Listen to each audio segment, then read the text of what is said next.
Logan Clarke again from Global Pursuit Investigations, and talking, just telling some stories. This is basically how I got into the business. I was a newspaper reporter in Hawaii. I had a newspaper column in Hawaii when I was, I think, 18 years old. How I got that column is a story in itself. I should tell someday. Buck is the editor of the Honolulu Advertiser. Anyway, I was a newspaper columnist, and I wanted to be an investigative reporter. And that just really interested me. And so I saw an ad one day. I read the papers every day because I had a column, and I was into the whole newspaper world. And this was 1969, I believe. And I saw this ad for the American Bureau of Investigation, Universal Investigation School, and an agency actually called the ABI, the American Bureau of Investigation. And so I went to the school. It lasted 6 months. I graduated at the top of the class, and went home, continued on writing my newspaper article, and I had gotten great training, and I got a call one day from the owner of the school and also the detective agency. John Yost was his name. And I got a call from him one day, and he said, "Logan, we'd like you to come down to the office and talk to you. I think I've got something that you'd be interested in." I said, "Sure." So I went down to the office, and he took me into the conference room, and there was a white-haired guy and a local guy and a secretary, a couple of other guys there, and he said, "Logan, I want to introduce you to the chief of police." And he introduced me, and he said, "And this is the president of Chrysler Motor Corporation, and this is my secretary." Can't remember her name. And they laid out to me. Now, I'm 18 years old, just graduated from school, and this is all, I'm just wide-eyed listening to it. So this guy says, "We want to put you undercover. There's an embezzlement scheme that is going on at Chrysler Motor Corporation, and we can't figure out what it is. The police have tried, and we'd like to put somebody undercover, and you're perfect for it." And they said the chief of police will know about it. He'll give you a fake criminal record, and we'll make sure it's all done correctly. And we had this long conversation, and Mod Squad was the big television show then. The white guy, the black guy, and the girl. And I was like, "Great, where do I sign up?" First thing I asked him was, "Do I get a badge and a gun?"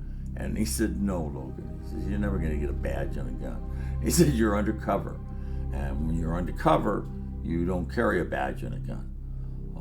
And I said, "Okay, all right, I'll do it." And I was very excited about it. And I went in, and so it was the very first job I ever had in the industry. And that's where they taught me that salesmanship, psychology, and acting were the main things. And I had been around acting, I had been around stage with my mom. She was a jazz singer. I was always around nightclubs. I grew up in nightclubs. And the two work very well together.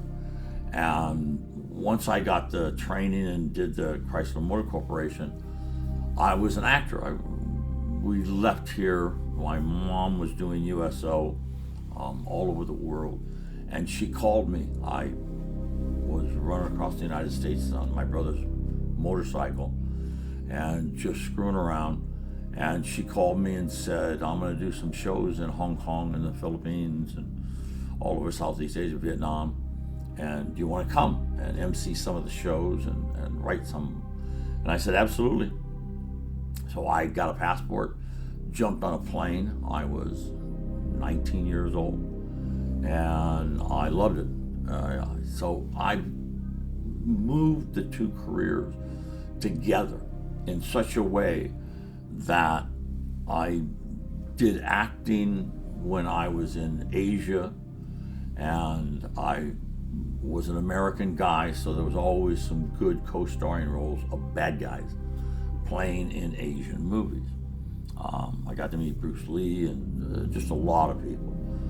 Made a bunch of films over there for Roger Corman, American International, and I always kind of weaved in. I wound up in the intelligence business through an admiral that I was working for, and that's a whole nother group of videos. how that all worked out, all during the Vietnam War. And at the end of the Vietnam War, this is after Hawaii, after the detective thing, after being a newspaper columnist. I'm in Guam and all over the place, doing USO shows with my mom and doing intelligence work for the military. Our main base was on Guam, and this was 1970, 71. And it seemed to work, whether I was doing intelligence work or whether I was an asset, an in-country asset, what they call them. Whether I was doing that or doing acting, each one helped the other one. And it was just a great way to get in the business, and that's why my friends, my mom being in it and me being in it. I have a manager here in Hollywood that takes care of stuff, but there's Morgan Freeman and Pierce Brosnan, just the gang. It's it's the way I grew up, and it works very, very well. My detective, I was acting, I wound up from a detective agency, a convention in San Diego. Richard Chapman and Bill Dial were down there. There was a show called Simon and Simon on Universal, and it got canceled the first year. So they came and to a convention of detectives, about 300 detectives. And I happened to be up on the main stage on the podium because of Zwanitzer, the guy that I worked for. And I had talked about some things, I can't remember what it was I was talking about, but it obviously had something to do with my boss and what he had done with the organization. He was the president of these organizations several times, and into all of that. So Richard and Bill came to me and picked me out of the crowd and said, would you like to talk to us about being a technical advisor for Simon and Simon? And I said, yeah, sure. And they gave me a script, and I took it home and I read the script, and he said we were on 1 year and it took place in San Diego, and we're going to try to get it back on, but we want to bring in a technical advisor. So I dog-eared it and just made notes all over the thing and handed it back to him, and long story short, I wound up being their technical advisor for a couple of years at Universal. And acting, I wound up getting into acting, co-starring in shows. And I would, even if I had little parts in shows right before this, I would be on the set and talking about what I do. I'm a private detective. And the word would get around, and sooner or later, I would get called in to the star's 32-foot motorhome, and he would have some personal problem that they would want solved. And I'm the private detective. Most actors have a day job, as their parents always say, a real job. Mine happened to be a private detective. And being a private detective and doing a small part on a television show, and them hearing about it, and the star bringing you into your trailer, into his trailer, sets you up for him to start mentioning to the director, use this guy more. Bigger parts came out of it, and the bigger parts that came out, I was with bigger stars, so the detective agency rose, and because I was working for those celebrities, the main clientele came like crazy. So they both built and worked each other. Obviously, I had to be doing the job.